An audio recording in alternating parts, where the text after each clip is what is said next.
आपने देखा होगा, फ्री में टेस्ट, फ्री में उपचार, फ्री में वैक्सीन, सबको वैक्सीन प्रधानमंत्री मोदी जी के नेतृत्व में किस प्रभावी ढंग से पूरे प्रदेश के अंदर हुआ है, ये किसी से छुपा हुआ नहीं है। लेकिन मैं आपसे पूछना चाहता हूं कि जो लोग वैक्सीन के खिलाफ दुष्प्रचार करते थे, कहते थे मोदी वैक्सीन है, भाजपा वैक्सीन है, ये नहीं लेंगे, आखिर वैक्सीन ने साबित किया है कि जिन लोगों ने वैक्सीन की दोनों डोज ली है, थर्ड वेव उनका बाल बांका नहीं कर पाया है। वैक्सीन के कारण कोरोना ने देश के अंदर करोड़ों लोगों को बचाया है।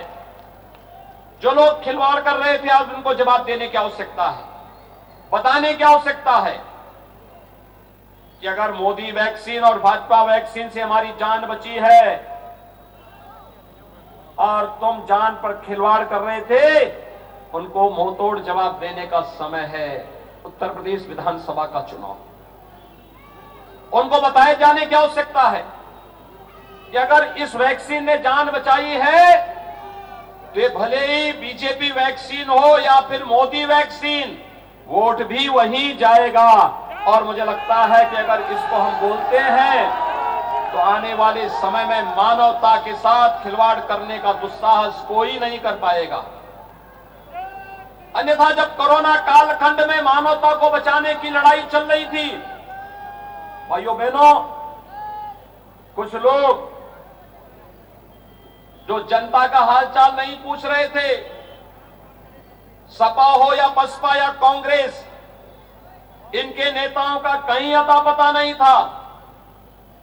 उस समय या तो कोरोना वॉरियर्स आपकी सेवा में थे, या डबल इंजन की भारतीय जनता पार्टी की सरकार थी, और या भारतीय जनता पार्टी के जनप्रतिनिधि और भारतीय जनता पार्टी के कार्यकर्ता ही आपकी सेवा में उपस्थित थे। और उस समय भी मैं इस बात को बार बार कहता हूं कि जो व्यक्ति विपत्ति में सहयोगी न बन सकता हो, वह सच्चा साथी नहीं हो सकता है। कभी उस पर विश्वास मत करना। राजनीति में चुनाव आते ही ऐसे अवसरवादियों की बाढ़ आती है। ये लोग आएंगे, बार बार आएंगे, लेकिन हम सबकी जिम्मेदारी बनती है कि हम अवसरवादियों को पहचाने। सार्वजनिक जीवन में जब भी इस प्रकार के तत्व आएंगे, राजनीति अधिकाधिक भ्रष्ट होगी, जनता सुविधाओं से वंचित होगी, अराजकता का तांडव होगा, और अपने राजनीतिक स्वार्थों के लोग क्या कुछ नहीं करते हैं। आपने देखा होगा 3 दिन पहले गुजरात की एक माननीय न्यायालय ने गुजरात के 2008 के सीरियल ब्लास्ट के लिए जिम्मेदार 38 आतंकवादियों को फांसी की सजा सुनाई है।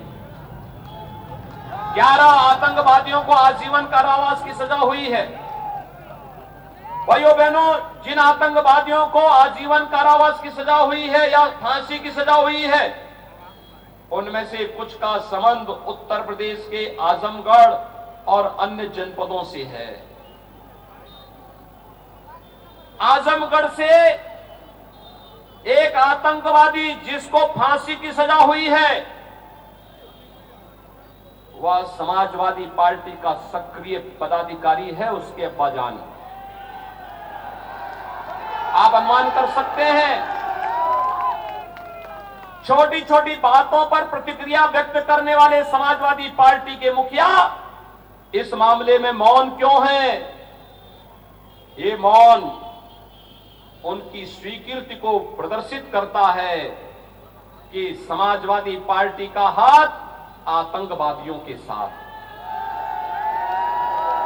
और ये पहली बार तो हो नहीं रहा है।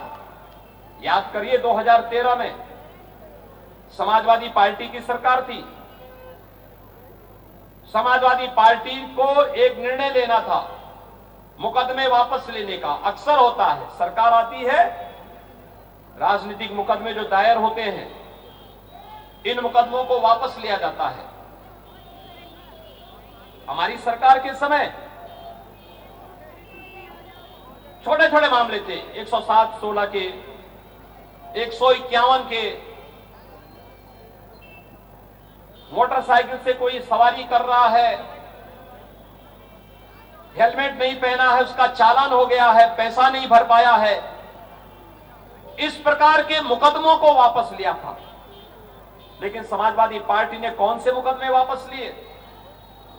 आप देख के दंग होंगे। जिन आतंकवादियों ने अयोध्या में राम जन्मभूमि पर आतंकी हमला किया था, जिन लोगों ने संकट मोचन मंदिर पर हमला किया था, 28 लोग मरे थे उस समय संकट मोचन मंदिर के समय, आतंकी हमले के समय। जिन्होंने लखनऊ,